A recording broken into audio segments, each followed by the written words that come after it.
खुलुमबाय बे समाव बोथोरनि मोनसे गोनां रादाब हाजोफोराव बरफ गोग्लैदों फैलाव हायेनफोराव गोख्रों बार बारदों सुलुंनि बायदिब्ला फैबाय थानाय समाव सा भारतनि हाजोआरि एबा हायेन ओनसोलफोराव एसे अखा हागोन आरो बरफ गोग्लैनायखौ नुनो मोनगोन हादोर नाङैनो बोथोरनि महरफोरा सोलायगासिनो दङ सा भारतनि हाजोआरि रायजोफोराव बरफ गोग्लैनाय आरो अखा हानायजों सरासनस्रा जिउ खुंनायाव गोहोम गोग्लैगासिनो दङ बेराफारसेथिं फैलाव हायेनफोराव गोख्रों बार बारनायनि आसा दङ भारतारि बोथोर बिगियान बिफान एबा IMD नि बायदिब्ला सोनाबारि हेंथानि गोहोमनि थाखाय 9 मार्चनिफ्राय सा भारताव अखा हागोन आरो बरफ गोग्लैगोन बेराफारसेथिं कंकन आरो गवायाव जोबोद दुंहाव थासारिनि सांग्रांथि फोसावनाय जादों दिल्ली NCR जों लोगोसे सा सोनाब भारतनि हायेनफोरावबो बारनि गोख्रैथिया घन्टासेयाव 40 किल'मिटारसिम सौहैनो हागौ IMD नि बायदिब्ला 9 मार्चनिफ्राय सोनाबारि हिमालय ओनसोलाव बोथोरा गाज्रि जागोन 9 मार्चनिफ्राय 12 मार्चसिम जम्मु काश्मीर लादाख गिलगित बाल्टिस्तान आरो हिमाचल प्रदेशआव रेजेंनिफ्राय गेजेर थाखोनि अखा हानायनि आसा आरो बरफ गोग्लैनायनि आसा दङ उत्तराखंडआव 10 मार्चनिफ्राय 12 मार्चनि गेजेराव गेजेर थाखोनि अखा हानो आरो बरफ गोग्लैनो हागौ बेयो हाजोआरि ओनसोलफोराव गुसुखौ बांहोगोन आरो हान्थामेला खालामनायावबो गोहोम खोख्लैनो हागौ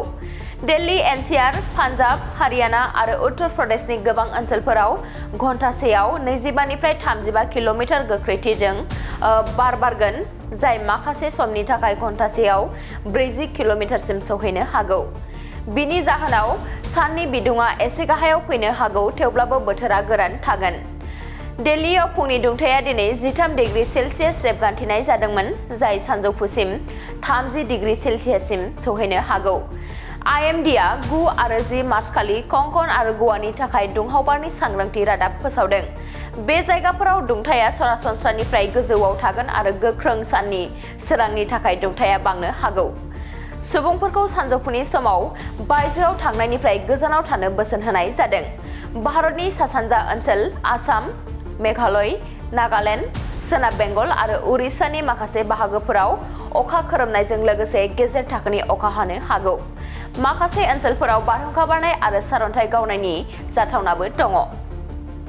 थाखो 5 आरो मेट्रिक आनजाद उथ्रिसार जागोन फरायसाफोरनि थाखाय गोजोनथाव रादाब गोनांथि आरो मोजां खाबुफोरखौ लानानै गुन गोनां सोलोंथाइ होनो नोंथांमोनखौ नेनानै दङ बड'लेण्ड स्टार एकाडेमि क'क्राझारआ 2024 इं मायथाइयाव क'क्राझार थिथागुरि समबाय मावख'नि साखाथियाव गोदानै गायसनजानाय बड'लेण्ड स्टार एकाडेमि क'क्राझाराव 2025-2026 सोलोंथाइ बोसोरनि गोदानै मुं थिसननाया सोलिगासिनो दङ बड'लेण्ड स्टार एकाडेमियाव 6 थाखोनिफ्राय 9 थाखोसिमनि फरायसाफोरा बर' बिजोङाव आरो 11 थाखोनिफ्राय 12 थाखोसिमनि फरायसाफोरा बर' बिजों आरो इंराजि बिजोङाव मुं थिसननो हागोन बेनि थाखाय आर'ज बिलाइ आरो फान्डुलिपि बिलाइगासिनो दङ 11 थाखोनिफ्राय 12 थाखोसिमनि फरायसाफोरनि थाखाय आखा-फाखा आरो रोंगौथि गोनां फोरोंगिरिफोरखौ लानानै साइन्स कमार्स एन्ड आर्टस मोनथाम स्ट्रिमनि सायाव फरायसाफोरखौ गुन गोनां सोलोंथाइ होनानै बायदि बिथिंजों सोरगिदिं जौगाखांनाय लाबोनो साखाफारा क'क्राझारनि थिथागुरियाव थानाय Bodoland star academia Bodoland star एकाडेमियाव मुं थिसननोब्ला बाङाइ बेसेनाव मुं थिसननायनि गेजेरजोंनो फरायसाफोरा गाहायाव होनाय माखासे खाबुफोरखौ मोननो हागोन इंराजि सोलोंनायनि खाबु